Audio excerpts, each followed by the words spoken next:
kulankan lagaga hadlayay xoojinta nabadda iyo xalinta khilaafaadka ka dhaca oodashada seerayaasha sharci darrada ah oo ay soo agaasimeen guddida badbaadada degmada Oodweyne ayaa maanta lagu soo gabagabeeyay tuulada Balli Cabdi Faarax kulankaas oo ay ka soo qayb galeen gudoomiyaha gobolka Daadmadheedh maayirka degmada Oodweyne taliyaha qaybta booliiska ee gobolka xubnaha guddida badbaadada degmada iyo waliba qaar ka mid ah howlwadeennada hay'adda DDG maayirka degmada Oodweyne Cabdixakiin Nuur Muuse ugu horeyn halkaasi ka hadlay ayaa bulshada Cabdi Faarax uga mahad celiyay sida wacan ay u qaateen amarkii dhawaan lagu baabiinayay seerayaasha sharci darrada taasi oo uu sheegay inay tuulada Cabdi Faarax ka mid tahay meelaha laga sifeeyay oodahaasi sharci darrada Aqal Mataan Xaaji Xuseen Cabdullaahi Cali Barre xildhibaan Yuusuf Aw Maxamed Dubad oo ka mid ah guddida badbaadada degmada ayaa iyaguna ku dheeraaday muhiimadda ay leedahay in laga wada qayb qaato wax kasta oo khilaaf iyo iska horimaad keeni kara isla markaana bay aadeenka guddi badbaada ahaan aanu diyaar u nahay sidii aanu gacan idinka siin lahayn mushkiladaha jira Cartan Maxamed Jaamac oo ka mid ah howlwadeennada hay'adda DDG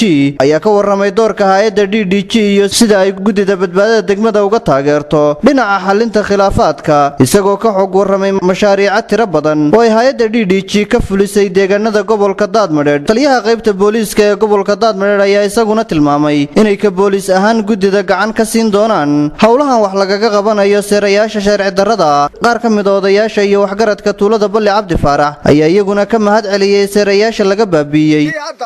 halka odayaashuna way taabteen waxaan leenahay hawsha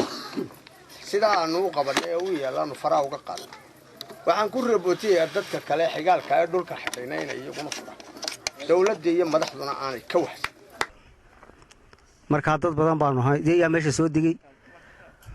awriya ari iyo geel meel qudhe laga soo waabin jirin dadkii laga weytan jiray iyo xoolii cidada ku baqtay qaarna ay dhargeeyeen waa laga baxo waa laga reestay gabagabadiina gudoomiyaha gobolka Daadmadheedh Jamaal Xuseen Hurre oo soo afmaray kulankaasi ayaa waxa hadaladiisii ka mid ahaa hawsha aad bilowdeen ee ah seera baabiinta runtii waa mid diilo badan gelisay deegaanadii oo dhan waa mid aanu ku guda jirno sidii deegaanadoo dhan ay iskugu mid ahaan lahaayeen oo nin kastaaba halkii uu ka hilaaco sidii la arki jiray roobku uu markaa